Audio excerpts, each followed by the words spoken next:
Welcome, welcome. All right, we'll get started. So, firstly, thank you all for joining us this evening. We really do appreciate it. We're going to be doing a men's talk today, and we have an amazing list of things to talk about with our amazing speaker, Virinchi Tadikonda. But before I do, we're going to get a couple introductions out of the way here. So I guess I'll introduce myself here. I'm Utkarsh. I'm the head ambassador for Single to Shaadi. I'm based here in the DMV. So for folks that don't know, DMV is Washington, D.C.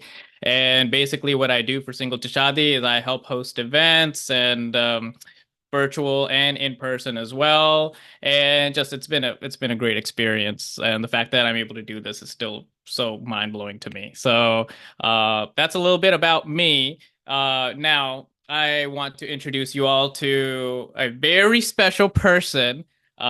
Without her, this platform that we are seeing that we're this event that we're at, this platform would not exist at all. She is the heart and soul of this company. She's a CEO, she's a founder. Her name is Radha Patel. Radha, would you like to say a couple words here? Oh my gosh, Utkarsh, you're going to make me cry. Thank you so much. I want to say thank you for inviting me to this discussion today. For those of you who don't know, my name is Radha Patel. I'm the founder of Single to Shadi, which is a premier matchmaking service that is dedicated to helping South Asian singles find meaningful, lasting relationships. We understand the unique challenges and cultural nuances of dating within our community, and we aim to provide a supportive and personalized approach to our matchmaking. We do more than just matchmaking. You're going to learn a little bit about that today. And I think that's why you're all here. But we also do a little bit about coaching, helping in your online dating game, making sure your style is right. Basically, the holistic growth. We do events, which is what how you guys know Utkarsh, workshops, resources, things like that.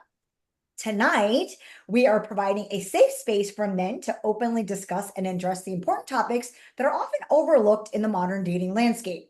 So, without further ado, I'd like to turn it back over to Utkarsh, our amazing head ambassador and events manager, who's going to be leading the discussion tonight. Utkarsh?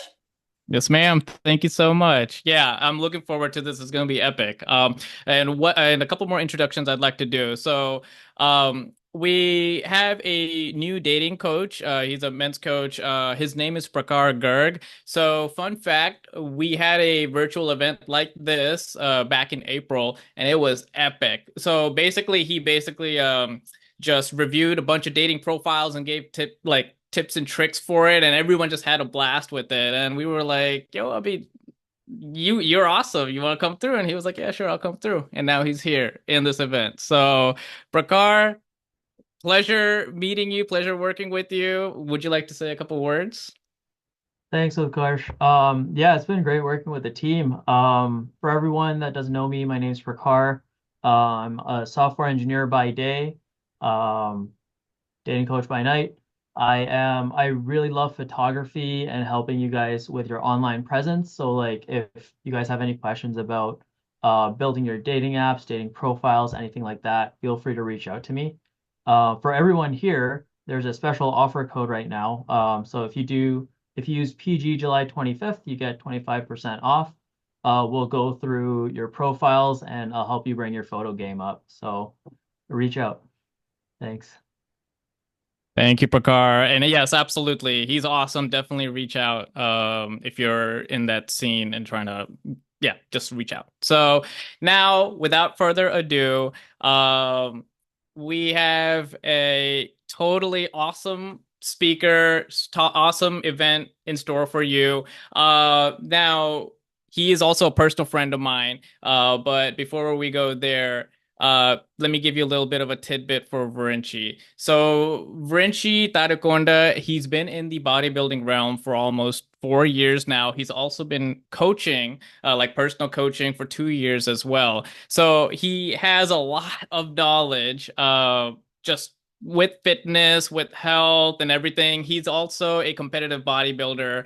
So, he knows his stuff. So, and he's also Desi. And we also feel that there's not too much of a conversation or platform for Desi people, for Desi men specifically, to be talking about this. So honestly, in my opinion, maybe I'm a little biased because he is my friend, but he's one of the best out there to be doing that. So, Virinchi, thank you so much. It's an honor for you to be here. For us, thank you. We appreciate it. And I think this is going to be an epic conversation. Frenchie, would you like to say a couple of words? Yeah, absolutely. First and foremost, the honor goes right back to you. I've always wanted like a platform to just kind of talk about not just fitness, right, but also just kind of like the mental aspect of, what goes into like a daily life of like a Desi, man, especially in today's society. So for an introduction, I kind of wrote something almost like 3 months ago. And it was like when I was like in a really bad mental state. And it was just like a reminder to myself that things will be okay. So I'm going to read that. I am battered and I'm weathered and I'm scarred. I have felt the tip of a knife and seen gunshot flashes. I've seen the depths of personal hell, the pin drop silence of loneliness, been cornered in my own thoughts and faced failure. I've been disrespected and lost belief in myself.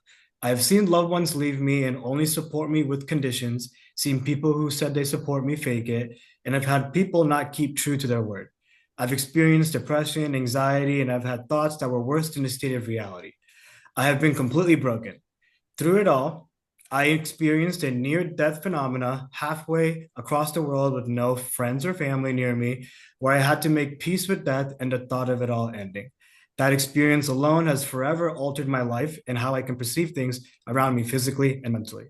I do have the courage of life, and I to also help others who find themselves in a similar struggle through fashion, fitness, and function. I'm not here to tell you that I'm perfect because I am indeed flawed. My life has not been traditional of a South Asian male in society, and it's okay. But because of what I've been through, I have something to say, a message to spread.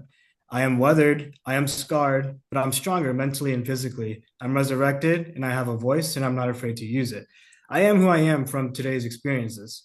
In the end, if I can impact one person from what I've been through the topics of fitness, fashion, and function, I'll be proud to know that the experiences I went through was worth it, even if my life ended today.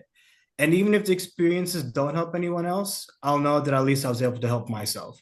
And this is who I am. I'm Virinchi. And again, thank you again, Single to Shaadi team, for having me here. And I'm excited to be here. My goodness, that was that was beautiful. My God, brother, that was awesome.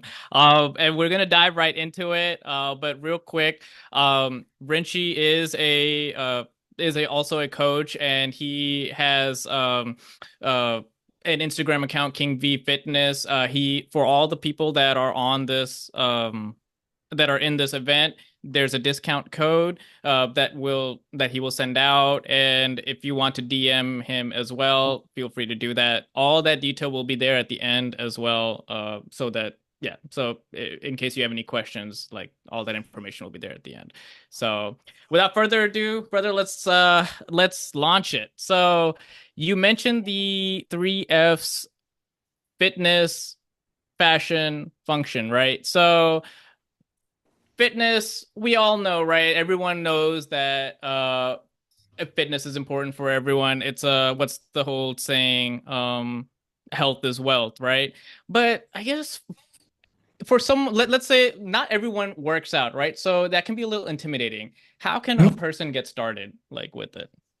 Yeah, I think the easiest thing is trying to figure out what your health and fitness goals are. Not everybody wants to go to the gym and become a bodybuilder.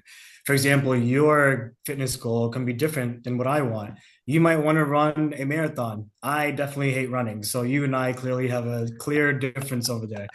But it also comes down to, dieting, what you want to eat, how you eat, especially being Desi. We have such rich foods that are just so good.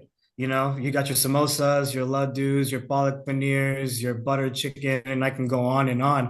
And I'm sure everybody in this call would have their mouth watering too.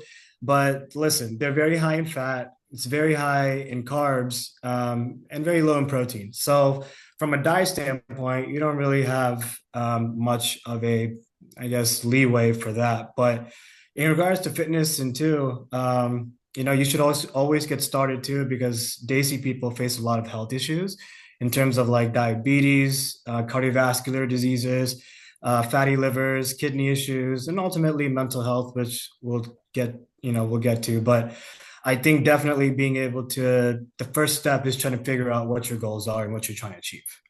Absolutely. So it's interesting that you touched on the diet, right? I'm sure on this event alone, we have people of wide variety of diets, right? We probably have people that eat meat, but a lot of the concern is I'm a vegetarian, so I guess I can't get big. So what can you advise for like vegetarian diets as you are a vegetarian yourself? Yeah, so like my little background behind that, because I'm actually not vegetarian, but my family's vegetarian, sister, parents, and pretty much both sides of my mom and dad family are like all vegetarian. But as a vegetarian, I can also get in 200 grams of protein if I really need to. And you might be thinking, how in the world do you get 200 grams from being a vegetarian? Like you drink 6 protein shakes a day, or like, what are you doing? Well, you have so many different options, especially from places like Costco, BJ's, Aldi. You have like not just protein shakes, you have egg whites and eggs. You have Greek yogurt, you have edamame, you have brown lentils, you have other options at grocery stores where they have like protein infused pasta, and they have a lot of breads that are like high in protein as well too. So I would say as a vegetarian, it's a myth to say that because I'm vegetarian, I can achieve my fitness goals. So then okay, so what about like in like a household where we only eat Indian food, right? So is there Mhm. some sort of tracker or something like how can we track the amount of food that we eat and if it's vegetarian food, like how would we be able to know how much to Yeah. eat? Yeah. It's a great question because let's be real, like making palak paneer at home might be a little different than like make eating palak paneer at like an Indian restaurant, right? So 100%. there is a tracking app that you can use. It's called MyFitnessPal. And MyFitnessPal is actually very good to just track all different kinds of foods and a variety of foods, basically. So you can use that to like track your foods based on, how much protein, fats, and carbs you want to eat. And for desi food, you can definitely make a lot of desi food that are low fat. For example, I can make like a broccoli curry or some kind of other or potato fry or something like that by using low fat options and still make it taste good. And you'll find those options as well on MyFitnessPal. So MyFitnessPal is actually a very good app, I would say, to track your food intake. So I guess eating is, well, I guess in terms of eating and exercising, do you have like a Mhm. percentage? Like, okay, or is it like a 50-50? Like, does that question make sense? That does make sense because Okay. usually with people would think like they can go to the gym and work out and then eat like horribly outside the gym and think they'll be okay. Um, that is absolutely incorrect. I will tell you right now that if I were to give you a percentage, and I don't like doing this, but I will tell you 10% would probably be the gym and 90% of the diet is in the kitchen. There's a saying that abs are made in the kitchen, and it's for a good reason. It's because you can work out as hard as you want to, but if you're not getting the proper nutrition to fulfill those abs, right, Yeah. you just won't get it. But brother, what about the dirty bulks? Like, no. Listen, man, I have personally been there before I got it. It's a good point you mentioned that because before I got into like all this fitness and everything, for 3 years, I would dirty bulk for half the year. And the next half of the year, I'm spending time cutting that weight and then doing the same thing again for 3 years. And let me tell you, that was probably the worst experience of my life in terms of strength because I'm wasting half the year trying to lose weight and losing my strength and like not putting on quality lean mass because I just went overboard. To put it into kind of like perspective, I'm about 5'9", 5'9.5". to get to 200 pounds at my height and my stature, dude, it's very tiring. Like just to move around and stuff and to do things, I feel slow. I feel horrible. So that's why I started getting into like the whole nutrition and diet and fitness realm because I was like, I can't do this anymore. It's just not applicable. Are you 200 pounds? No, I'm not 200 Oh, pounds, okay, okay, okay. but I Uh, was, yeah. oh, you, dude, damn, that's crazy. Yeah. So I mean, so it sounds like we don't have to go the dirty bulk route, No. but there's this perspective or stigma, if you will, in the Desi community that I mean we're Desi, right? So we can't get big. How do we overcome that limiting belief, I guess? Like what's the like do you have any suggestions as to how? Like Yeah. yeah. Yeah, so to put it into simple terms, you and I have something called maintenance calories. Maintenance calories is basically your caloric range based on your current level of activity. That means like, how much you move throughout the day, if you go to the gym, how much effort you put in the gym. Basically, it's your activity levels. You know what they say, like to maintain your weight, whatever you intake, you burn out. It's like whatever that equilibrium is, that is your maintenance calories. The thing is, you have to eat more than that for you to put on mass. And as a vegetarian, you can easily do that. As a Desi, you can easily do that. It's a stigma that because you're vegetarian and because like you don't have the appropriate meats per se for protein sources, that you cannot get big, as we call it. So the way that I work with my clients is it's constant cut, up, cut, up, cut, right? It's not like you bulk half the year and I'm going to make you cut the next half of the year because at that point you're wasting a lot of time. And so you're not going to get to that physique or stature that you're trying to get to because you're just wasting time at that point. Is there a specific food you eat to bulk? Like as a desi, I mean, like what would you Yeah. eat? Okay. Listen, my favorite Desi food to eat, whether I'm bulking or cutting, it's dal. It is dal. Oh, And let okay. me let me break this stigma right now because I know some people think about it and some people say it. Dal is a source of carbs. Let me say it one more time. Dal is a source of carbs. It is not a source of protein. You have to eat 2 cups of dal for you to get 20 grams of protein out of it. The reason why I love dal is because it's high, especially yellow dal, right? It's high in Right. potassium, it's high in fiber, and also it keeps you satiated. So that's Right. why I love dal because it does that for me. It's my favorite, probably Desi food to eat. But you can't just have a full diet on dal, right? No, Like, absolutely, yeah, yeah. absolutely not. Yeah, I can't. Okay. No, no, no, absolutely not. So like, if I were to structure my day kind of like how I would bulk, I would eat like cereal or something like that. Or what I Okay. did a lot of days when I was bulking was my first meal would be idli. I would eat Okay. idli and peanut chutney to go with it. And then like my other big meal would be like rice, some kind of shock or curry to go with it, and then dal. That'll be my other big meal. And then I'll have one more big meal at the end of the day, which probably would be rice, another form of vegetable, and then it could be anything else with that. But I would make sure I would end it with Greek yogurt. All my meals have to have some kind of protein to go with it because you want to make sure that throughout the day that the protein is being at least distributed evenly because it helps with metabolism. So that's Right. how you keep like a constant state of muscle protein synthesis throughout the day, aka like muscle building. The carbs you can have throughout the day at any point that you would like to, but I highly recommend that you have like a carb meal before you work out and you have some kind of carbs after you work out to help muscle growth too.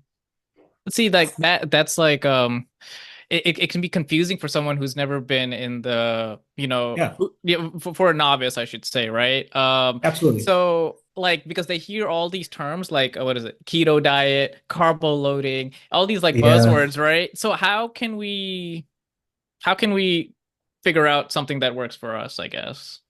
As a Daisy, what I would Yeah. tell you is if you have your staple foods that you like or the type of foods you like, for Yeah. example, I will not sacrifice my idlis. I will not sacrifice dal. And if I Okay. go to a restaurant, I most likely am not sacrificing my palak paneer because I love that too. So if you have certain foods that you have in mind hey, that's your staple foods. So it's foods that you will not sacrifice, right? Even if there's foods at home that you make and you really like it too, it's fine. Keep it. But like at some point, if especially if you're trying to lose weight, sacrifices must be made. There's no way around it.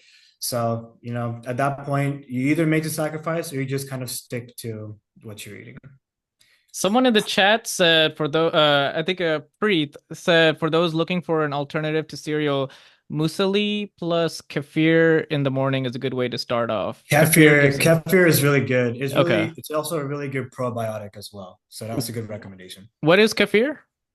Kefir is kind of like yogurt and milk based, but Okay.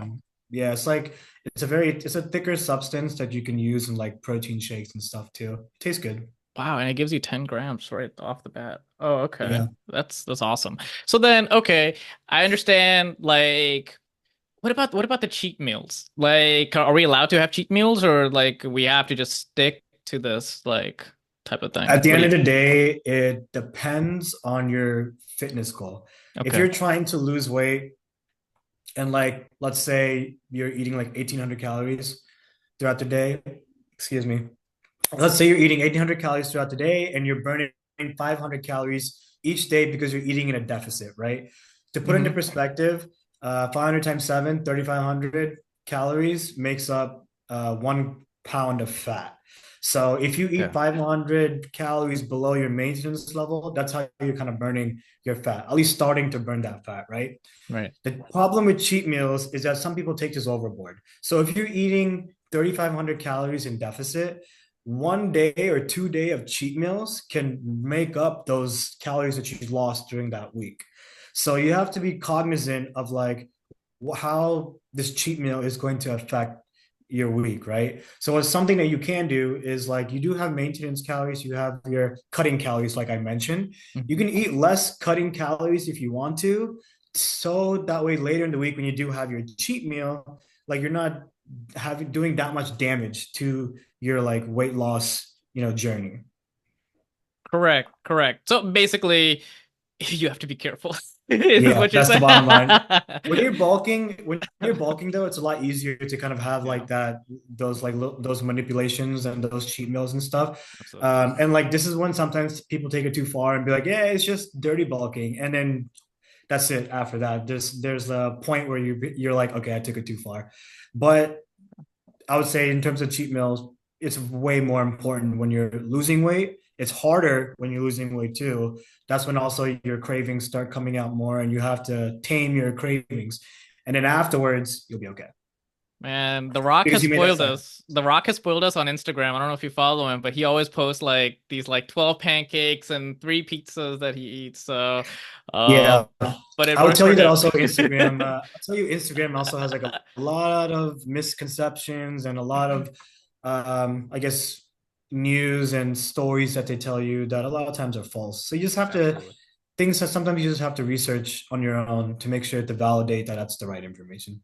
Absolutely. So there's someone that's asking any tips for vegans. So going beyond vegetarians, like vegans. So I guess that's what like no milk Yeah, so a lot of or okay. Go yeah, ahead. vegan is very tricky. My sister, she was vegan for a little bit because she had an issue with uh, glucose. Okay. So basically, the good thing is that a lot of grocery stores, they do have a lot of vegan food sources for you to eat, especially bigger places like Costco and BJ's. So sometimes the best thing to do is set yourself some time and walk through some of these stores and see what they have and see how they fit your diet and see how they kind of fit your fitness goals. So, I mean, Costco has like vegan protein. There's also vegan collagen peptides. So you have options for vegans. It's not like, just because you're vegan, it's like impossible. It's definitely Right. harder, but it's not impossible. Is tofu just out of curiosity, is tofu vegan? I don't think tofu is Tofu vegan, is not vegan. but Okay. yeah, but tofu is also like a good source for protein too. Okay. So Rohit asked, which is the more important metric if you're building muscle, body weight or body fat? It's a good question. If you're trying to build weight, I would say keeping your body fat as low as possible is the most important goal. And seeing your scale go up is also a good thing if you're trying to keep your body fat low, because that means you're putting on mass. And I'm gonna tell you this up front, there's no way around it. But when you are in a calorie surplus and trying to gain weight, you are going to put on some kind of fat naturally. But at the end of the day, that's why you try to eat just a little bit more than maintenance, or depending on your goal, 500 calories more than maintenance, so a pound of fat a week, which isn't bad at all. Like that's a much better way to eat and for you to gain strength over time. Makes sense. Mr. Danny asked, what do you recommend for water intake to cut weight? So for there's two ways to do this. The first, people always say drink 2 liters of water a day. And I'm gonna say tell you right now that's a myth, because Oh, everybody's bodies are different for how they hold water, how they lose water, and how water retains in your body. So the way that fat leaves your body is through ways. When you use the bathroom, and also through sweat. So as long as you're staying hydrated and you're replenishing the water in your body. So basically, whenever you feel thirsty, that's pretty much all that's necessary. okay. No, that makes sense. I don't know if you This, remember, but like there was like a time where people be carrying gallons around because like they just be yeah. like, "Oh, I gotta drink a gallon of water a day." Well, listen, like that's not really true. And there's science and studies to back that as well too, because everybody's bodies are different and they hold and lose water differently. So how do you, so that's a good point because yeah, I see that like at the gym sometimes like I mean, even my brother does it sometimes like he carries that like big jug of water. But how do you distinguish between the bro science, if you will, like if you're familiar with Yeah. that term? Yeah. No, bro science is a very interesting topic because I myself believed in bro science for a long time too. So like I'll tell you something like this. Bro science, for example, the only way around bro science is you have to do research behind the scenes. Like if you have to have some kind of trusted source who knows what is bro science and what is not bro science. So I try to do that like on my Instagram account by kind of explaining to people what is bro science and what is not bro science. So for example, I made a video recently on you working out and what you should be intaking after you work out, protein or carbs. Majority of bro science will tell you, hey, immediately after you work out, down some protein and eat some carbs. Right. I'm gonna break this a little bit because that's not true. The one thing is if you're spacing your protein throughout the day, you do not need to be eating protein or drinking protein immediately after your meal. However, you should have some kind of simple carb at least after your meal to replenish your carb source. There's something called glycogen in our body that's used when we go and work out. So let's say, for example, you eat cereal before you work out, like an hour or an hour and a half before you work out. That cereal now turns into quick accessible carbs in your body that can be used for energy called glycogen. So when you go work out and you get the pump and everything, that's because the glycogen and the blood flow is helping you get that pump. So now that you are done with the gym, your glycogen has been depleted because your energy is gone. So what do? You have to eat some kind of quick carb source to kind of help replenish the muscle fibers that you just tore so you can help build the muscle again from that workout. Jeez.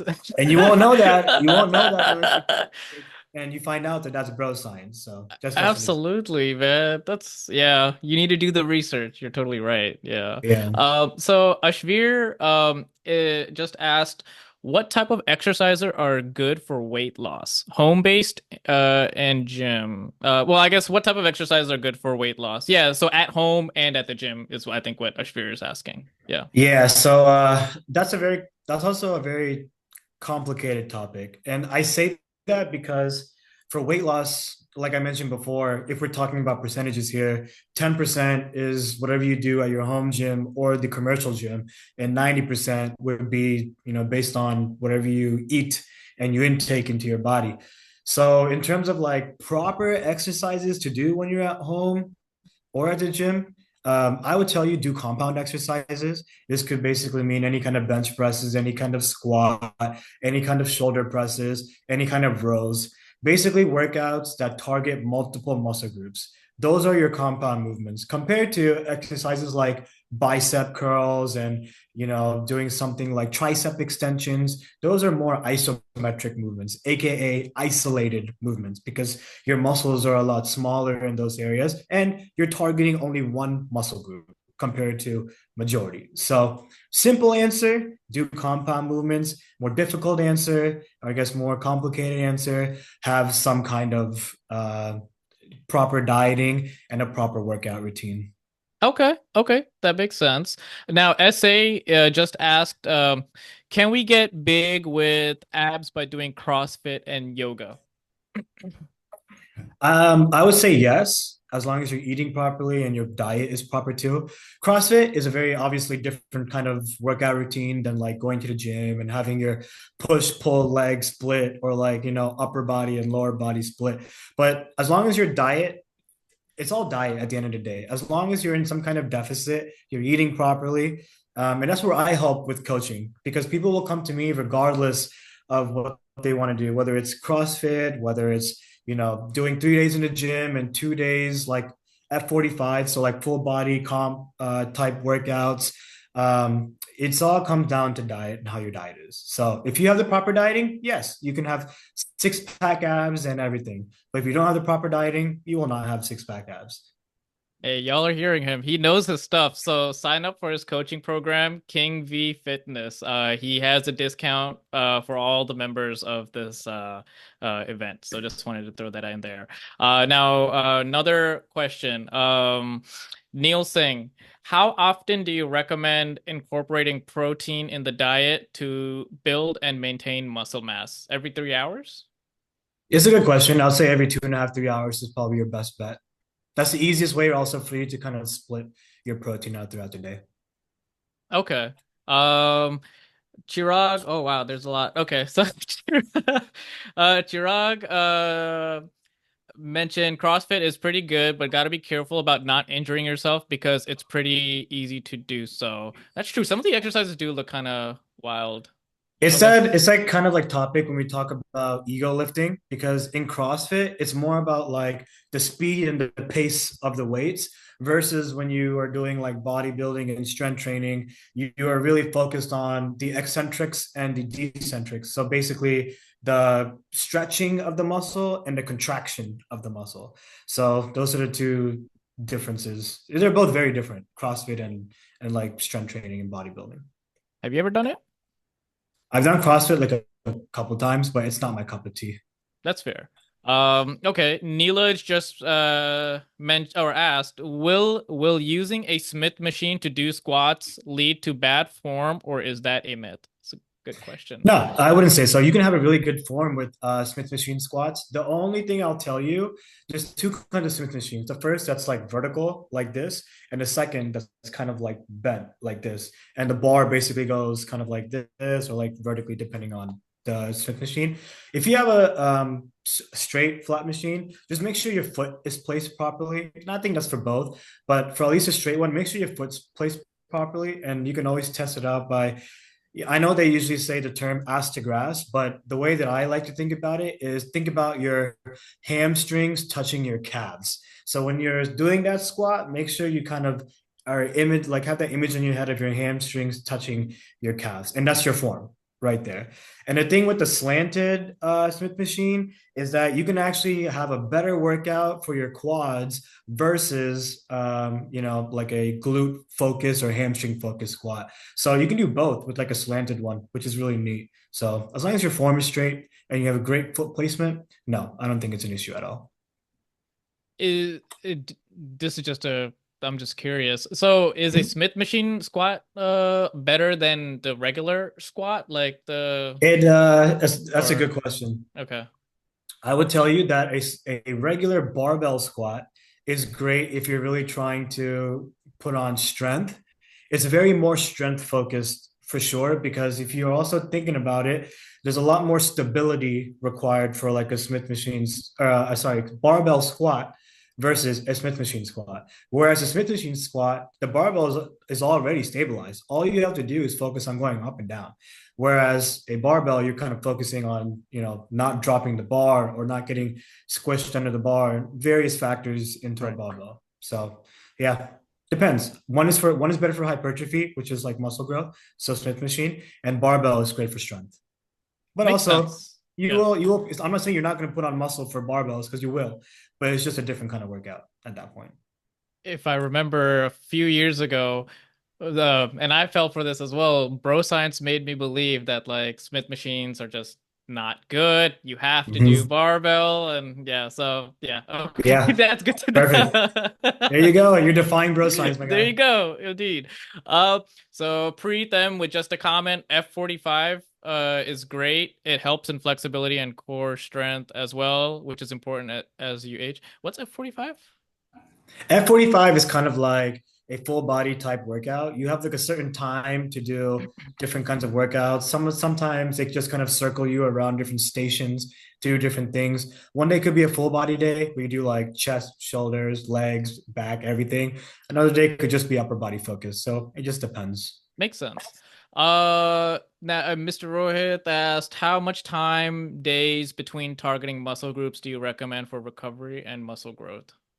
It's a good question. So I would say it depends on the type of muscle you're working out. So if you are doing like a chest day, and then you're asking yourself, when again do I do chest? I would say give yourself about 48 to 72 hours before you do your next chest workout. So you definitely want to kind of space it out. Awesome. And again, just want to say, he can go into detail as he is a coach. So King V Fitness, yeah, he coaches from anywhere. He on Zoom and anything. So just throwing that out there. Now Akash, just asked another question. How much should my deficit be? My TD is 2300 and I eat 1400 to 1500 and burn 500-ish at the gym. My goal is fat loss. So TDE is 2300, you said? TDE is 2300, yes.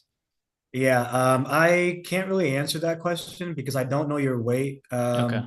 I don't know your height, and I don't know exactly what you look like. But if you kind of give me the statistics, I'll tell you by eating 1300 to 1400 calories, you're eating way too less. And I don't know what your diet looks like in terms of macronutrient breakdown around the calories. So I don't know how much protein, carbs, and fat that you're eating also.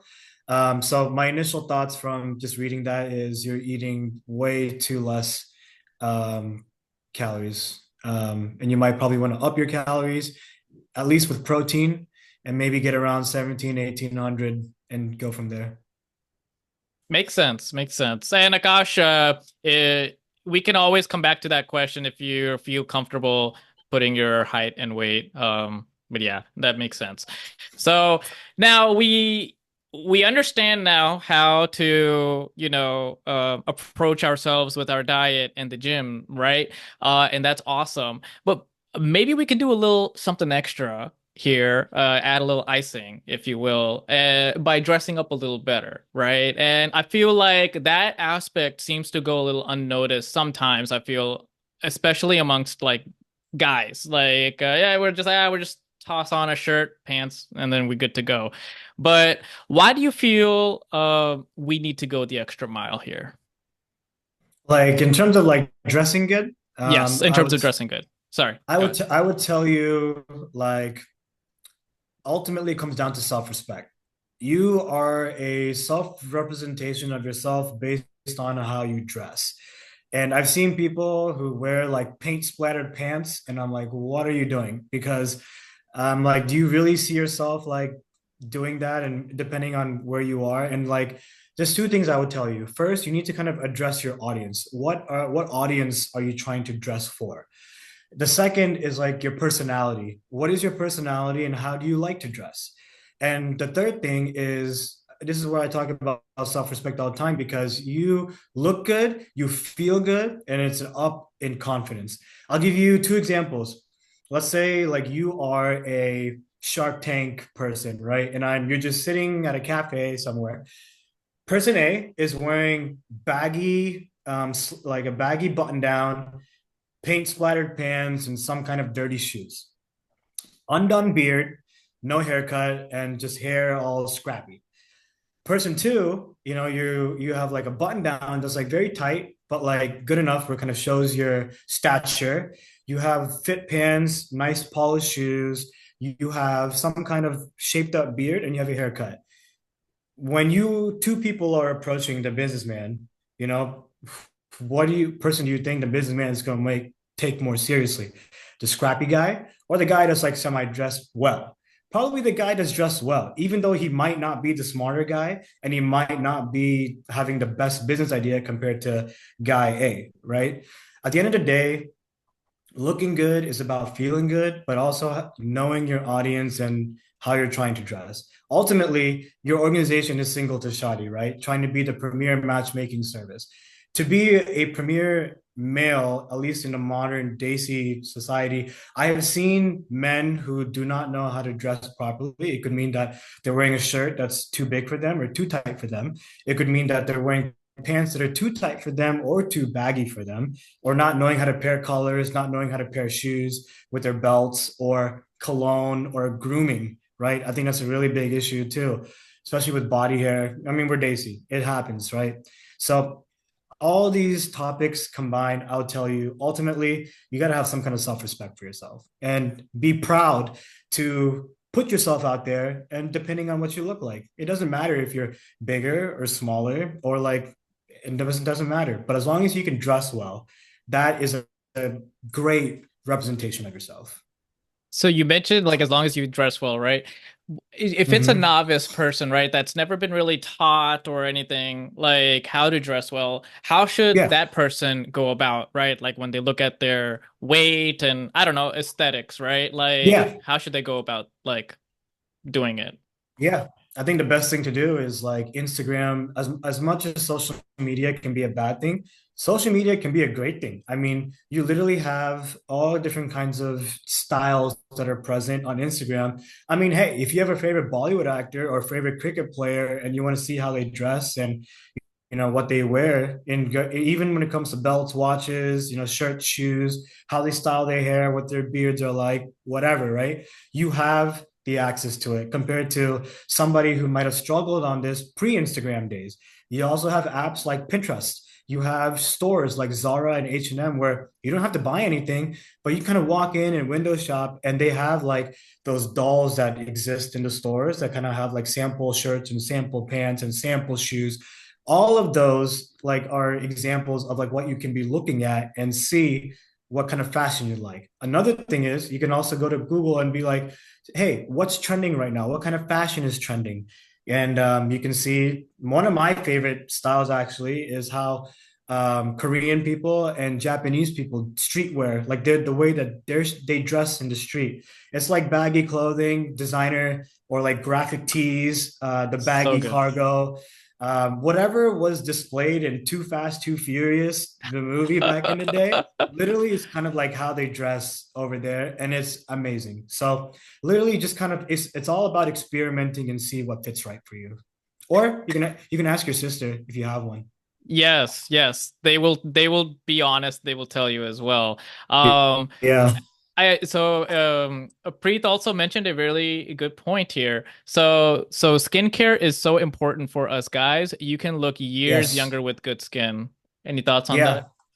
Yeah, definitely. If you have like a friend that's a girl that you can talk to, because the girls know their skincare, so you can always ask like a friend and be like, "Hey, you have any tips for male skincare?" And you're at that point, you're speaking their language, and they can just kind of tell you what you want. But also, Google's a great source too. There's a lot of men's beauty products that exist and like packages that exist too, from serums to lotions to everything. They're out there. So especially if you struggle with like skin, whether it's like acne or just like, baggy eyes or something like that, or like puffy eyes, there's all different kinds of accessible things for you. And they're not that expensive. And I agree with Preet too. Don't be afraid to go to Sephora. It's Oh, very true. absolutely. They're awesome. Yeah. And just to clarify, Bhavin, that is a great question, but we've moved on to the fashion, the second F. We will come back to like the fitness questions at the end of the event during the Q&A section. So just letting y'all know. Um, okay, so I looked at the Instagrams, the Pinterests, and all that, right? So I guess my question is, now I'm wearing this clothes, but why do I feel like an imposter? Oh, it's a really great question, actually. Um, hey, sometimes you might just be uncomfortable with the way that the clothing looks or the way it feels on you.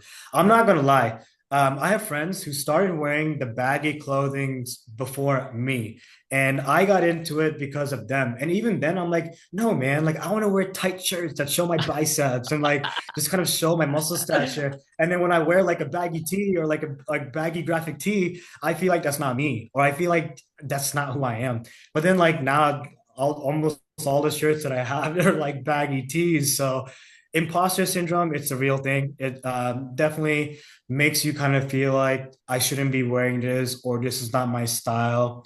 And look, you have two options. Either you can say, hey, you know what, at least it looks good and you can keep on going. Or, hey, it doesn't fit your personality. There's absolutely no reason to force that upon you at all. There's other options that exist for you to look good too. Absolutely. And SA also has a great comment. Macy's has a free stylist and she gives a discount when you buy stuff there. Oh, did you know that? No, I did not know that, but that's very interesting. That's pretty awesome. So I know we mentioned baggy clothing a couple times, right? And you said you had a hurdle, a mental hurdle to go through. So for baggy Mhm. clothing, what exactly? So I remember in the early 2000s when like, 50 Cent, Eminem, like they like there was a big trend for sagging like pants. Is that what you mean by baggy clothing, or are you referring to something else? Yep. No, no, no, no. I'm not talking about sagging your clothes. So I'm glad you mentioned that. So let me clarify.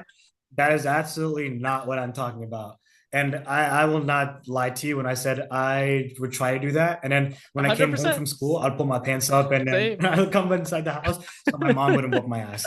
So excuse me for my profanity also. But no, when I'm talking about baggy clothing, like just like baggy cargo pants and like baggy graphic tees, it's like a style that you can wear now and Okay. it sits out at your waist and everything. And then if it's a little loose, you can put on a belt and basically just make sure it sits properly. But no, like cargo pants like that. That's pretty much what I'm talking about.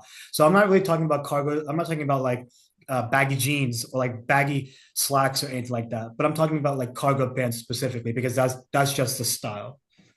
No, that makes sense. Yeah. And yeah, he mentioned Uniqlo and a couple Yeah, H&M and them. Yeah, they all have a lot of like that yeah. baggy clothing sections. Yeah, and even at those stores too, if you're confused about styling and stuff, like feel free to ask the people that work there. Some people might look at you weird, but why does that matter to them? You're there for yourself, so forget what they think. Indeed. And you can also ask Virinchi as well. He also has awesome fashion sense as well. King V Fitness. Um, Listen, so real quick before we move on, yeah, I'll go tell you ahead, go right ahead. now, like my fashion comes like from the people that you surround yourself with, right?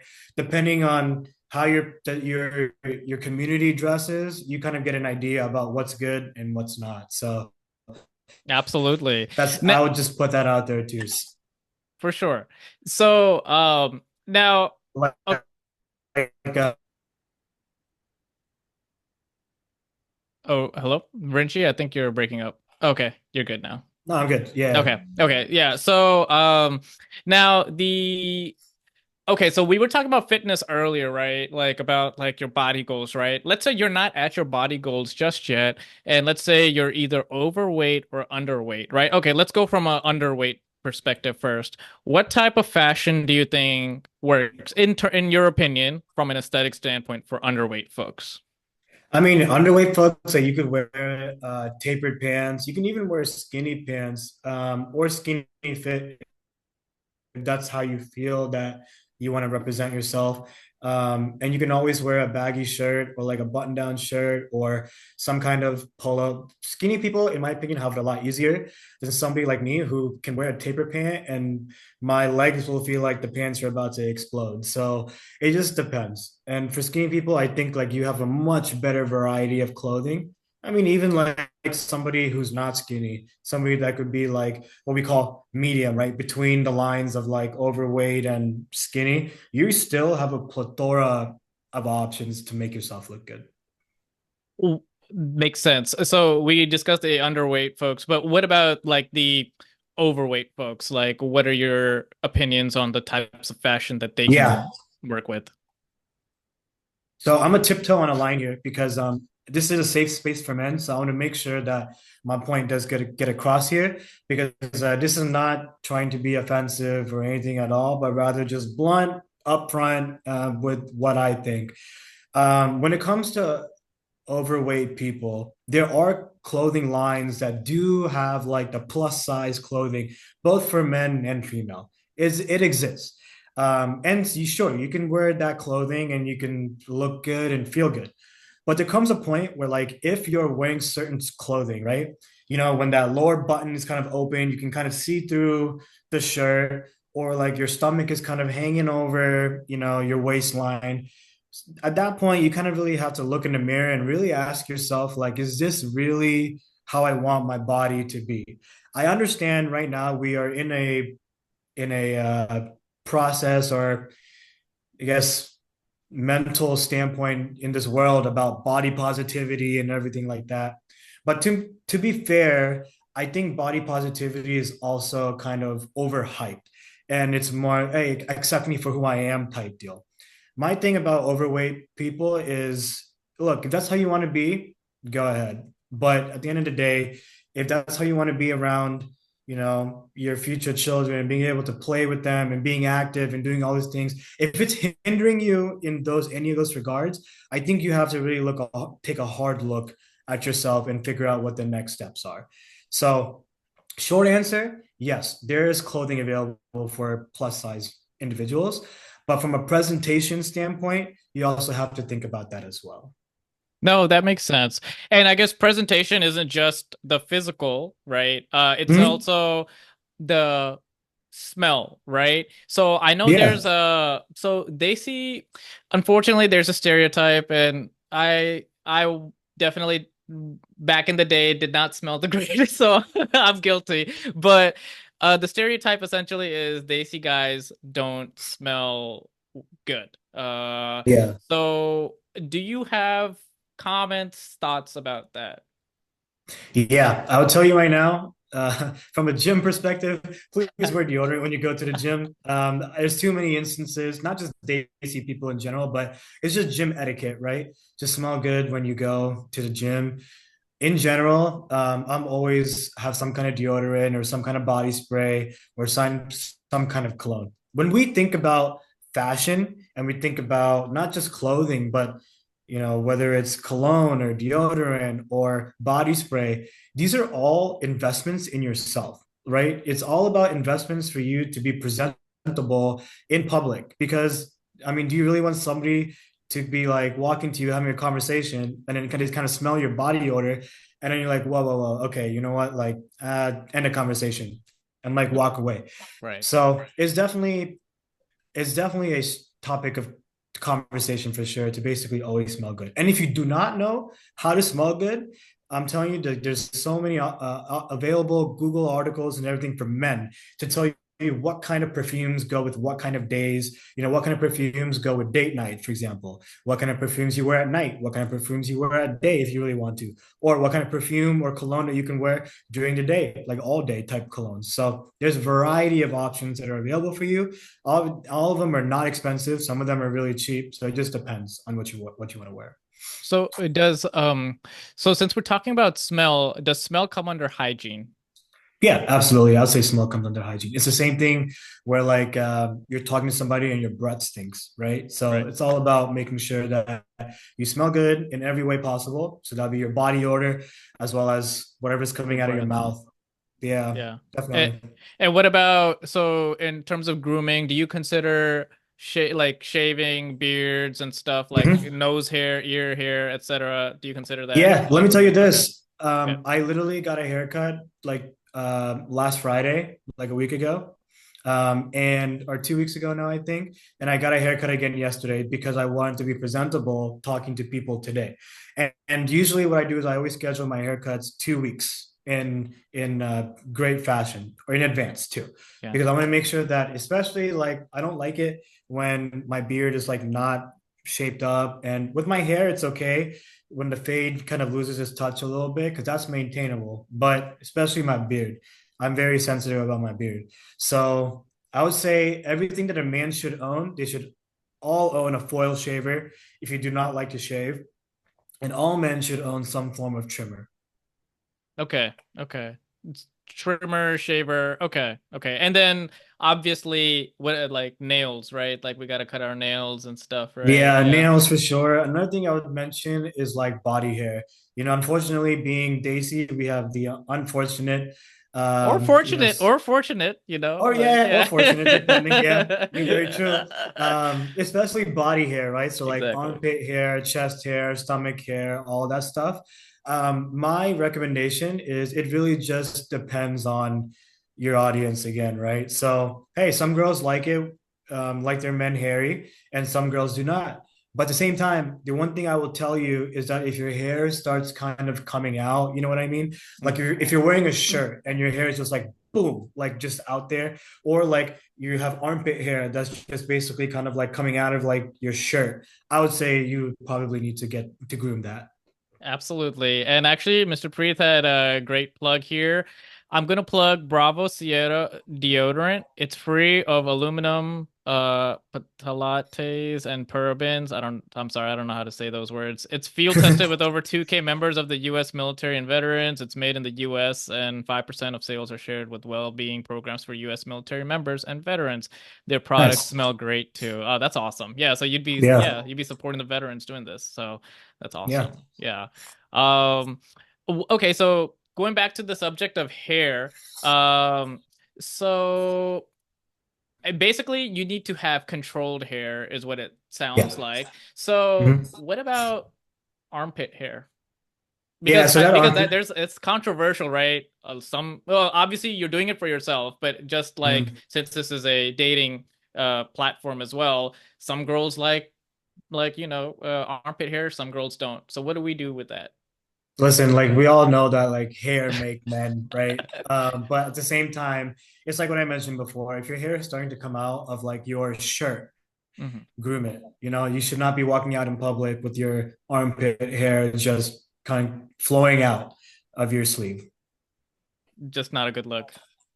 Just not a good look, no. And then like Especially on after a that, date. like Yeah, go ahead. yeah, especially on a date. Like imagine reaching over to get a bread roll and like your armpit hair is just out. So I definitely would not recommend that. Oh, that image is hilarious. I mean, I got to give a real world example, right? No, you're right. You're totally right about that. That's hilarious. Okay, okay. So all that comes under grooming. Okay. Yeah, Okay, so absolutely. what about like if we want to be budget friendly, right? And Mhm. it's not even just a grooming question, but like just a fashion question in general.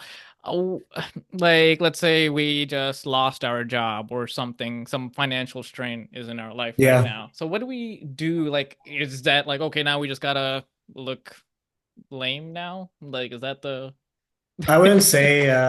Yeah, I would say like if you're in a situation like in a really dire situation, like you mentioned, like you lost your job. I assume at that point, excuse me, I assume at that point you still have business clothing or like some kind of formal wear to wear.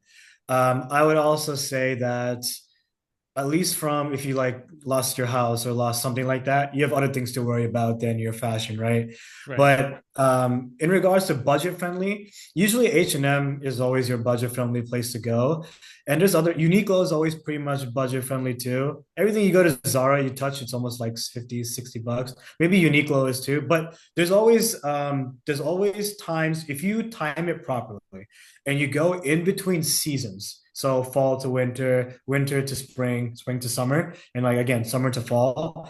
A lot of these stores are trying to get rid of their inventory for that season for like the coming up season. So I definitely think like you should definitely try to also go and try to get the stuff on the clearance racks at those places. Absolutely. And for the record, we're not sponsored by Uniqlo, even though we're singing its praises. But Uniqlo, if one of you guys are watching, we'll take it.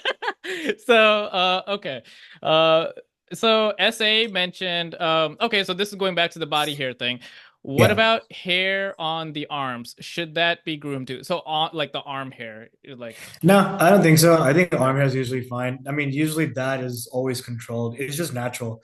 If you really feel self-conscious about it and you want to get rid of it, you can always shave it off, trim it off, or whatever, and then just right. see how it grows back. And then if you like a certain maintenance level after that, just maintain it. It's not a big deal. What about leg hair? Same thing. I think leg hair is usually fine too. Okay. Okay. Neelaj Shah Utkarsh, I think you bring up a really good point. In the past, there was a belief that guys don't need to spend serious money on fashion looks as that was a girl thing, but that's changed. Yes, Yeah, it it's very has. true. Yeah. Yeah, that Also, yeah. I'll tell you Go this. ahead. My dad, he's always like, "Why are you spending so much on clothes or like shoes and stuff like that?" And to be honest, like I haven't bought shoes in a while, nor have I bought clothes in a while. The problem is, I have clothes I bought just sitting there because I just haven't worn it. So at the same time, I'm like, okay, I got these clothes to wear. It's good for me to wear it because I'll look good when I go out. So it's all Hmm. about, looking good to feel good. At the same time, especially if you're in the dating market look good, man. Absolutely. Look good and smell good. Yeah, look good and smell good. Yes. So Preet mentioned just as a comment, I don't know if it was mentioned for shavers, but the Philips Norelco one blade is a great trimmer for body hair and private area hair. The blades are a bit Mhm. pricey, but this can be used in the shower. Hey man, I mean if it's good quality, this is just an investment, right? Do you agree with Yeah, that? exactly. Yeah. So no, this is great. Just looking through if there's any other comments there. No. So, oh, what do you think about thrifting? Because thrifting is like other people's clothes, right? Yeah, kind of. But like most of the time, like I think thrift stores also, Yeah, they have some quality stuff that are dude, they just kind do. of sitting there. Uh, I have friends who go to thrift stores and then they grab stuff that are cheap. They're also like clean, so it's not like they're dirty or anything either. In great condition. So yeah, check out thrift stores if you're really looking for a cheap alternative too. Absolutely. Um, so I guess just to wrap up the fashion aspect, is there, do you have like essentials? I know it's different for everyone, but what's your essentials for fashion? Like in terms of like, okay, Yeah, I want like a couple pairs of shirts, shoes, like what, like, yeah. yeah, so I think all men should own a white shirt, like a plain white shirt. All men should also own a plain black shirt. All men should have white shoes. All men should have like at least a good pair of black jeans for sure, and a good pair of tapered, nice slacks to wear when they go out and about. I think all men also need to have a grooming set. That includes nail clippers, scissors for nose hairs, ear hairs, and whatever other grooming capabilities you may provide, like a comb, for example. Um, I think also having a belt, right? Having a belt that is both black and also brown, depending on what kind of shoes and what kind of clothing you own. Suit, at least a black suit. I would also tell you gray and blue for sure. And would you recommend like a watch or rings or anything, accessories or no? Not really. I think when it comes to accessories, it depends on your style. I like wearing rings and I like watches as well. Again, watches are an investment too. So some watches will literally last you forever. And then, of course, if you have the money to spend, you have like Tag Heuer, Omega, Rolex, and whatever. But there's cheaper options as well too that are also very solid, like Casio. So you can never go wrong with a Casio watch either, and those are Absolutely. cheap. And So there's a and sorry, Virinchi. And there's a reason why all the clothing he selected was monochrome, so they're like white and black because they go with pretty much everything. Do you agree? yeah, Yeah. yeah, I So definitely agree. makes sense. So all right, so I think that's enough for the fashion aspect. So we're gonna go to the third F, which is arguably probably the most important one, which is the function. So the function of your mind, just how you are being. So, Mhm. Virinci, I know you had a very traumatizing, but also a blessing in disguise Mhm. experience. Basically, he had a near-death experience. So, would you like to go into that? Yeah, let me backtrack a little bit, kind of what Okay, led up to that. sure. So, if we were to kind of backtrack about a year and a half ago, basically, I was in a relationship that basically did not end well. And I found myself, questioning, I would say, why I deserved this when I felt like I had given 110%, changed everything I could, including things about myself to basically cater this relationship. And ultimately, to a point where I felt like the world was better off without me. Not saying that I was suicidal, but rather had thoughts that I was better off in this world without myself in it. And that was a very traumatizing thought process because I told nobody about how I felt. And I didn't reach out to anybody and ultimately just kind of drowned in my own thoughts. A lot of my friends had events and stuff, and I would just never attend. And I think the worst of it all was when one day my mom told me I was being a bully to her. And I can never take that back to this day. Unfortunately, it happened and I have to live with it. But that mental state carried over. And for my 30th birthday, I booked a trip to Thailand. It was like a one-way trip to Thailand because I was like, I know I'm staying there 6 weeks and I don't know how long I'm going to stay there for. Stayed in Bangkok for 4 weeks and everything drained out because I was in a city. So I was always doing something every day, meeting people every day, some kind of excursion every day. I was almost at a rooftop bar every day. And like, I don't drink like that. So I was at the rooftop bars looking at views, just getting to experience, meeting people, very immersive experience, I will say. And then after 4 weeks, I went to Phuket. And this was the most traumatizing week of my life, I would say. Because when I got to Phuket and I was going to my Airbnb, the first thing that I saw was a motorcycle accident. And I was talking to the Uber driver, and he's like, "Yeah, this happens every now and then, but I wouldn't worry about it because it seems that you know how to ride one." Because I told him I know how to ride a scooter. So then a couple of days later, um, I have a scooter on my Airbnb. I take it to a sunset beach to basically just kind of view the sunset. And on the way there, it was like a car in front of me, and I tried to maneuver it. I maneuvered it, but this bike that had 100,000 kilometers on it basically ended up revving way too hard, and it flew off like right underneath me.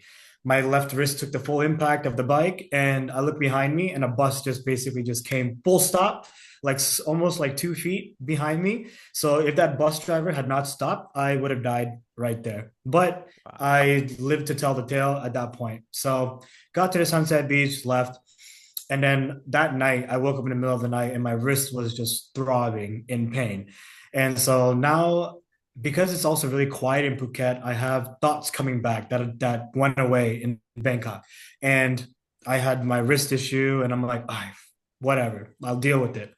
Couple days later, I found out the same individual who like is my ex-girlfriend basically ended up blocking me from almost everything, removing me from her life. And I just kind of sat there and I'm like, damn, do I really deserve something like this? Like, even I have never done anything bad to somebody for them to even block me in the first place. I'm talking about my whole 30 years of life coming up until this point. I'm like, I have never had somebody just wipe me out of their life like a hard drive. So that was like, and then the worst of the worst happened. I went paragliding in Bangkok in the worst mindset of my life. I met a friend in Bangkok. Sorry, this isn't Phuket. I met a friend in Bangkok and she came to Phuket and she's like, "Hey, you're an adrenaline junkie, right? Let's go paragliding." I'm like, "Okay, let's go." We get strapped up and everything. It's 5:30 p.m. And the guy basically told me, run straight. We're gonna run off the cliff on a count of three. It goes one, two, three. We tried running and the wind changed, so we stopped. So he goes, "Okay, let's try this again." So he goes, "All right, on the count of three, we're gonna run off the same cliff." I'm like, "Okay." He goes, one, two, three. We start running off the cliff. And before I even take the second step, the wind completely changed. So instead of going straight, now we're going left. So there's a big rock right here, and we basically go right past the rock, and then the wind stops, so we drop. And the problem with this is that the mountain is so steep. At the end, right before the cliff ends, there's these rocks, and I smashed into those rocks. My whole wrist and the whole entire left side of my thigh was bleeding. I remember touching my thigh and just looking at my hand like this, and it was just red in blood. And there was about a period of 5 seconds where the pilot lost complete control of the paraglider. And at this point, it was like the longest 5 seconds of my life. And like, you guys can't really see, but my legs are shaking talking about this. But I felt like I was going to die. I thought that's it. My life is over. Everything that I had mentioned up until this point, I was like, I think my life is done. And at every point during the 10-minute paragliding flight down, I was like, at any given point, this paraglider is going to collapse and I'm going to die. So for 10 minutes on the way down, I'm like, I'm dead. And there's a point, right, when he turns to land on the beach and he was having a hard time turning and there's a bunch of trees there. And I'm like, I'm probably going to hit these trees too. So I'm thinking of like the worst case scenario for everything. Long story short, I ended up being okay. I didn't need any stitches. I didn't need to go to the ER there or anything. I went to the pharmacy there and they speak Thai there and no English. So I'm like literally pointing at my injuries and going like this, like, what can you give me? Yeah. And so she just gave me like all different kinds of antiseptics and saline and things to wash off my injury with.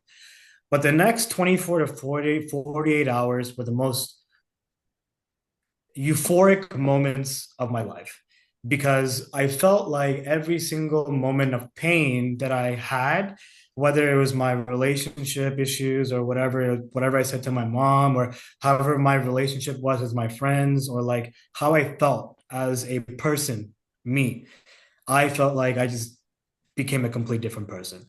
I felt like whatever part of me existed before is no longer the new me. And keep in mind, I have been in therapy up until this point. I was in therapy for a year.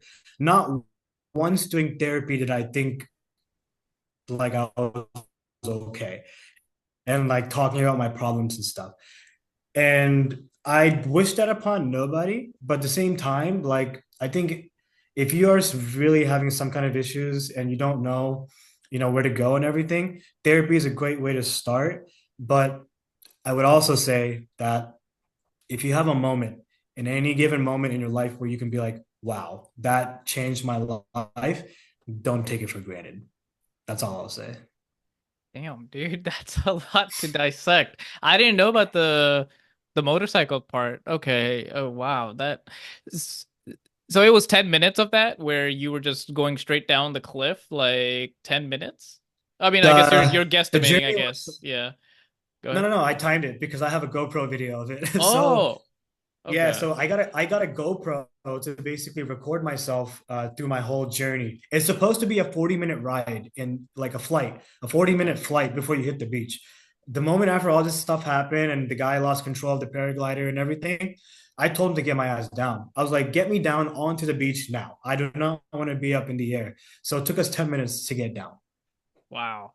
And then but it's so okay, that's a lot to dissect. But so when Mhm. we had our conversation about it, you also mentioned that you felt like this was also it was traumatic, but it's also a blessing. Why did you feel like this Yeah, was a blessing? I felt like it was a blessing because of just how everything just kind of melted. All the problems that I had felt just melted. And I started thinking about what kind of person I wanted to be, what kind of person I wanted to become. And listen, like I was saying, I was in therapy for a year.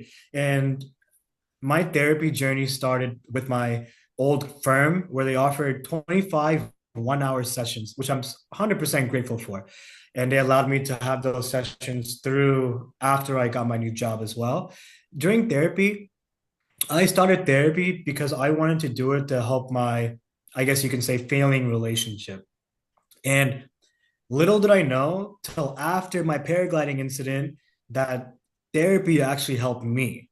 Like it opened up doors where I was like, oh, wait a minute. Like when I'm thinking about previous conversations with my therapist, I'm like, oh, that's why that happened. Or like now everything's starting to make sense. I had you could say a moment of enlightenment for 24 to 48 hours. And I just like, I look at my old self and I'm like, I cannot believe that I even was like that, or I was treated like that by not just whatever happened in my previous relationship, but rather how I allowed people to treat me, or how I allowed people to talk to me without me standing up for myself. Just like simple things in life. I was like, how? So I think they call it a spiritual awakening, right? Like stuff like that, like when Yeah, someone goes through near-death experiences and then they have a totally different perspective on life. And it sounds like you yeah. had the same way. That's crazy.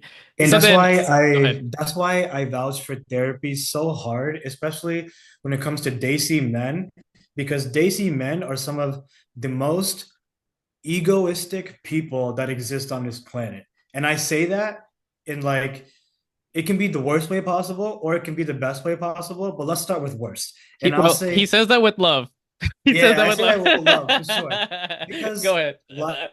life for a Desi man is a rat race, man. It is such a pressurized rat race. It's like, oh, my friend is getting married. I got to think about a new car. I got to think about my financial goals. I got to think about all these things. But it's not the problem about thinking about it. It's comparing yourself to everybody around you and aiming to do better than everybody around you, rather than supporting the people around you and uplifting everybody around you too. It's like I think, what is that saying? Comparison is a thief, what is it? Is a thief of Joy. joy, right? Yeah. Yeah. So that's a great saying. And I think a lot of Desi people in general, I think we've been taught to keep comparing, compare to this guy, compare to Virinchi, compare to Vivek, so just, like Yeah. what the grades and everything. So then I guess going into that, right? So, uh, how do we handle those types of expectations, right? Because I mean, I feel like us as Desi guys, we have a lot of expectations. Like, oh, we're supposed to be the providers. We're supposed to be Yeah. like, yeah, have all this figured out by age 30, and be Yeah. married and have two kids. Just how Yeah. those expectations are. Yeah. So how do you deal with those expectations, I guess? Yeah, what I would tell you is, at least from like that perspective, what I realize, and I preach to a lot of people even now too, is everybody has their own path. And that is the beautiful thing about life, because hey, yeah, some of my friends are married. So what? I'm happy for them. I am genuinely happy that they found somebody that they love and were able to buy a house with them and kind of set the stone for the future. Unfortunately, that's not my path right now, and I'm completely okay with it. I thought that I was going to marry my ex-girlfriend. Unfortunately, that's not the situation, right? But that's life, and I have to move on, because the more that I dwell about something like that, the worse my mindset gets. It's true when they say the more you dwell on your negative thoughts and your negative emotions and all these bad things, that they tend to carry over into your life. This means how you act, how you do things, how you perceive yourself, how that you talk to people. It's the same way that happened to me when my mom told me that I was a bully. And that kind of made me look in the mirror and I'm like, wow, okay, I am in a very bad mental spot right now. And that's just like a humbling moment. So it's unfortunate, because for Desi people, we're not taught about these things as a kid. What is therapy? What is mental health? Oh, back in my day, we just went to work. We just continue going to school and doing our education. Oh, back in my day, we did this. What is therapy, mom? I need to go to therapy. Therapy? No, you need to go to therapy. We Desi people don't do therapy. That's the mindset and that's the attitude. And it's unfortunate, because obviously I think everybody deserves a therapist. So, Well, so no, I agree. So you mentioned like the dwelling aspect, right? So I want to ask a couple questions there.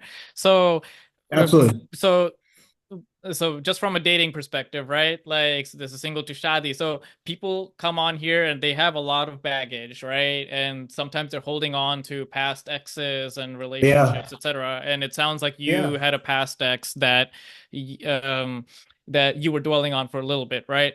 I guess my question is, how can a person, and maybe this is a hard question, right? But like, how can someone snap out of it? Like stop the dwelling. What do you do? Is it going to the gym? Like I mean, is there a solution? Yeah, so Yeah, so here you brought me in as like a fitness like mindset individual. So I'll give you a few answers. We'll start with the fitness one. So fitness, the gym, it is a phenomenal way for you to go in there and to just release negative energy. And that's the beautiful place about the gym because you have people from all walks of life that are there. And you don't know unless you genuinely ask people, which is also why I love traveling and just meeting people and hearing their stories and stuff like that. And even though the gym might be the best place for you to start, a lot of work will come with you doing things outside of the gym. This is why I mentioned that discipline and like learning about yourself is so important. And what you take in the gym, you have to take it within you. Because if you don't take it within you, you're still going to be that same person that's carrying baggage and all these negative emotions, and you can't snap out of it. So the easiest thing, and I say this easy, I say easiest thing because it's not easy at all. But for somebody who's having all these baggage issues and everything, start making a list of things that you want to get better at.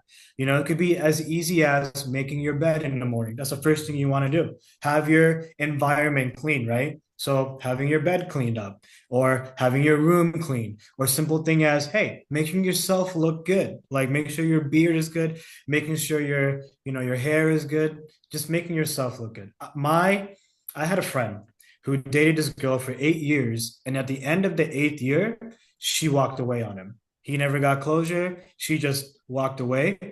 And I remember seeing him in like the worst state he's ever been in. And this guy, I look at him as like a hero, like a stoic, basically, because the way he bounced back, it might have seemed like it was slow, but the guy is thriving now. And the way he did it is like just taking his mind off of it, working, and like making sure he's working on himself over time. It also meant reducing the amount of alcohol that he drank, reducing the amount of, it could be like weed that he smoked or whatever it was. He calmed himself down. He's like, okay, I need to be a better person. It just comes down to what baggage are you carrying and doing things that help relieve that over time. Time heals everything, but you really have to be fully invested in your self growth. Absolutely. And Mr. Nathan mentioned has a comment. I recommend focusing on the 7 types of rest: physical rest, sleep and yoga; 2, spiritual rest, forest walks and pranayama breathing. Oh, that sounds dope. 3, sensory rest, put your phone and computer away for a little while. 4, emotional rest, reconnect with close friends and find a loving partner. 5, mental rest, write in a stress journal and meditate. Absolutely. 6, social rest, say no to some demands. 7, creative rest, nurture a hobby outside work. That's beautiful, Nathan. That's great. That's I great. love it I will add one more completely. thing. Yeah, go ahead. Especially when you're going through these mental health and these journeys, right? And you're trying to become a better person, there are a lot of things that you can do to get a quick dopamine fix. It could mean pornography. It could mean OnlyFans, like having an OnlyFans account and doing all these things where you're looking at or eating or doing things that give you a quick dopamine fix, and then you're back to where you were before. And I think that's a really big problem in our society too, because that affects your mental health more than you think. Because now you have all these unrealistic expectations of women, for example, considering that, us as men, we want to date women. And the second thing is like having unrealistic expectations of yourself. And I think like that's such a negative thing in today's society because especially with all these quick dopamine fixes, it's like, oh, do this and you'll be great. Do that and you'll be great. And unfortunately, that's not the case. Mental health is a journey. You will have down days. You will have days where you doubt yourself. But that's the beautiful thing about the journey because you have to keep building up the positives while the negatives still come. So, Absolutely. So it sounds like you're also really emotionally in tune. Well, or I guess you're in tune with your emotions, right? But I guess, do you have a balance between the discipline, right? And factoring in the emotions? Like, how do you know, like when you need to feel these emotions? I need to stop right now and just feel this real quick. Like, how do you like? Do you have like a technique or something? I do. So when I get really angry, Yeah. I give myself 5 seconds to kind of process what just happened. And if, because like look, if you really are angry at somebody and you're having an argument with somebody, sometimes things you say can last forever. So Right. you have to be really careful about what you say. So if you give yourself 5 seconds to just kind of dwell on what you're about to say next, you can prevent damage or permanent damage. The second thing is like if you are truly like, by yourself and you are feeling these emotions because somebody texted you something or somebody said something that kind of triggered you, give yourself 5 minutes. Feel those emotions, right? It is a great thing to feel the emotion rather than push it aside. I'll tell you this, and I read something that's like very, very beautiful. If you cannot feel the negative emotions and you toss them aside, you will not feel the positive ones either. Facts, If facts. you put those negative ones aside, you will not feel the positive ones. So if you can feel the negative ones and understand what's causing it and what the root causes behind it, sure, it might take some self-reflection. When a positive thing happens and you take a moment to be like, wow, it could be as simple as a client messaging me and saying, hey, man, like you really helped me today with my mental aspect about pushing this weight. Thank you. I can look at that and feel the emotion and be like, all right, I know what I'm doing. And I know what I'm doing is helping people. And then just move on. So it's taken time. And let me tell you, because there are times where I have this one friend, him and I bicker back and forth in like a group chat. And I just don't do that anymore because I'm just like, it's so useless to do and it's just a waste of energy. So at the same time, from an emotional perspective, if you know where you're wasting your energy, hey, why are you wasting it? Relax, be yourself. Absolutely. No, Roger Federer actually said something recently that I love. Negative energy is wasted energy, and it's so Yeah, true. So true. it's It's so not true. worth it. Yeah. Um, Susan said something great. I read if you don't address your childhood trauma, your romantic relationships will. Facts. Facts. Yeah. And let me tell you, that's why therapy helps because something that I learned in therapy was healing your younger child. And Chris Bumstead talks about this as well too. So it's really funny to see like how something that came up for me in therapy came up for him when he was having this conversation with a podcaster named Chris Williamson, also a very good podcast. Mhm. But the thing is it also gives you an idea about why you do things the way you do. For me, I thought bodybuilding was just something I liked and everything and wanted to do good at and break social norms or everything. What I realized through therapy is that the reason why I do bodybuilding is because I want to tell myself that I can do something if I really push myself. Because I tried out for basketball in my high school all 4 years. I didn't make the team at all 4 years. And I love basketball. And I think I'm decently good, but I didn't make the team at all 4 years. My senior year, before my senior year of high school, I tried out for my football team and I cut myself short and I basically I couldn't do it. So I quit. And that's why I do bodybuilding because it's like, hey, I don't want to quit on myself and I love what I do. So it's true. Healing your inner child, it takes time. And therapy helps with that a lot. Absolutely. No, it's like a yeah, no, you can go so deep into the inner child stuff. Yeah. Like, yeah, no, it's true. Um, If I were to go go deep ahead. into everything that I learned throughout therapy, this like event would be like probably another 2, 3 hours. Oh, absolutely. Yeah. No, for sure. I want to touch on one aspect that you mentioned real quick. So regarding porn and Instagram, and specifically because this is a guy thing, right? So, Mhm. so I a lot of guys, and I'm guilty. I used to watch porn and everything as well. So how can I guess what is the effect that stuff like porn and Instagram model, OnlyFans, what is the effect that these types of things can have on I'll say from a guy? Like what can that Yeah. yeah.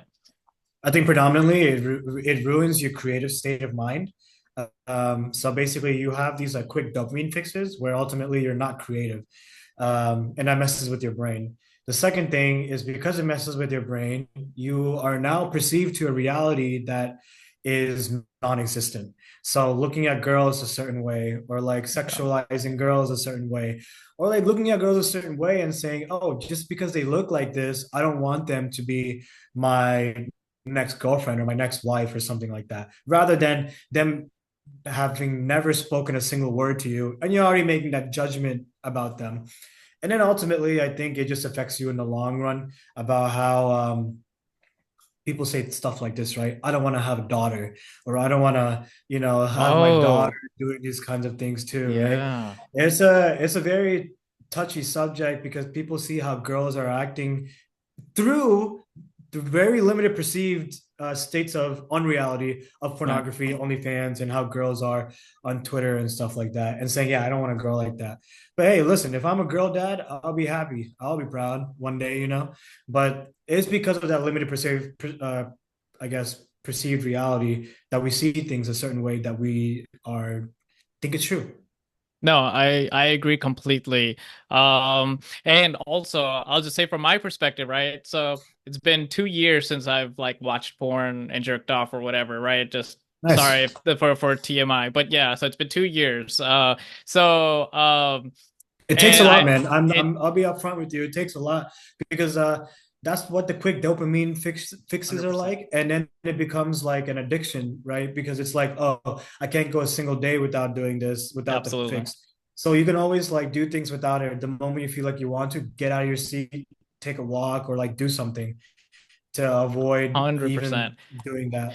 Because it's like from what I realized, like it's like such a it's wasted energy, right? Like I'm doing all this stuff, like, but I remember like back then I would just be like, I would be tired and just basically lethargic. Like Yeah, the stuff that I do now, yeah, I have to give, I know it's a small change, but I have to give credit. Like I'm here talking to yeah, you, you're here. Like, I don't know, this is you can basically transmute that energy, if you will, like, and we can go into that yeah, later. But yeah, like eh, just wasting it and just like watching something and just waste it's just it's such a waste. Like you can make something creative out of that energy. yeah, Go ahead. Yeah. So and I mean, you are like you have a massive brand here. Yeah, like you can become very creative. Like if you, mhm, yeah, and you do bring up a good point about lust, right? So just I'm very curious about your thoughts. So, um, so what about Instagram models, right? So we understand the porn thing, right? But okay, yeah. Instagram models are okay. That's not porn technically, right? But what, I guess how do we, what's your opinions on that, I guess, is what I'll say. Yeah, I'll say it's like the same thing. It's like an unrealistic perceived state of reality. Look, like as a man, when you see like a beautiful girl, you're like, wow, like let me share this with my boys. But at the same time, you got to think about the unrealistic expectations it gives you about Yeah, women. Like if you like a girl that's like petite and that's your type of girl, that's fine. But at the same time, Instagram, people most of the time, like you only see what they look like in that picture through heavy filtering and also edits and Photoshop and Lightroom and whatever they do behind the scenes of that. And don't get me wrong, and I'm not trying to be like trying to sexualize women here at all, but women often can like show their bodies and then get a better follower count and like have more of like that kind of count for them than men can, right? Even if a man has six pack abs and everything like that too. So I would say that, Instagram models and stuff like that, you got to know there's a bunch of stuff going behind the scenes and you don't know what they look like in reality without all the makeup and stuff like that too. So it's stuff you got to absolutely. understand. It's so there's a couple comments and I do actually want to get to it. So Yeah. Nathan asked, there is a wonderful YouTube channel that discusses these sensitive topics regarding sexual feelings, identities, and behaviors in a fun way called Sexplanations. So thank you for the plug, Nathan. Now Sue has a really good comment. But I just want to make sure uh, like that you're covered, Virinchi. So guys, if you guys enjoyed yeah, if you guys enjoyed this conversation with Virinchi, make sure to follow him on Instagram at King V Fitness. Radha, if you could, can you please drop his IG handle there? And if you're interested in getting coaching from Virinchi, just DM him. What was it again, Virinchi? DM you what? It was DM me.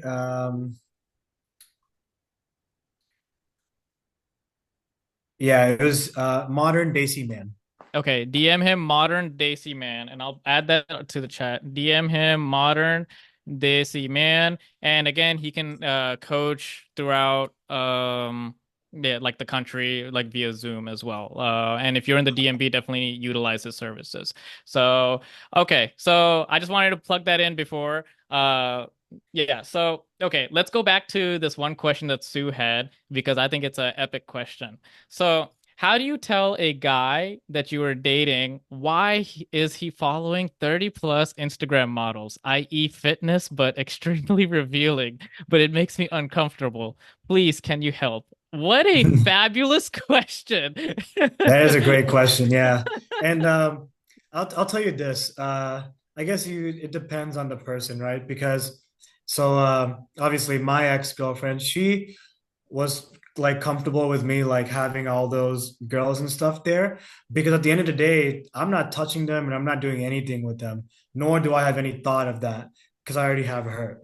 But if you Sue are uncomfortable with your man and following these Instagram girls and stuff like that, I think it's a relevant conversation to have because I think ultimately, it's something that you're uncomfortable with and it deserves a conversation to have with them. And he might be like, yeah, I'm not talking to them, I'm not doing anything and all these things, but at the end of the day, like he is dating you, so and it's uncomfortable to you, so it's very valid for you to bring it up. Absolutely. And I want to touch on one other thing real quick before we fully wrap it up. Hustle culture, right? So, Mm. I don't want to name drop people here. But what are your thoughts on hustle culture? And if no one knows what hustle culture is, it's like, okay, you need to wake up at 5 a.m., take a cold shower, and then go to the gym or go for like a half hour run, this, that. So, and then like go work, go do this. So that's hustle culture. Rinchi, what are your thoughts on hustle culture? I'll drop two names, Andrew Tate and David Goggins. Um, I'll tell you, we call this like a red pill culture, right? Because look, Andrew Tate, he says a lot of good things about men and how men should kind of perceive reality, and kind of says it bluntly too. And let's not get ahead of ourselves because he does say a lot of messed up stuff too on like Instagram and Twitter and whatever.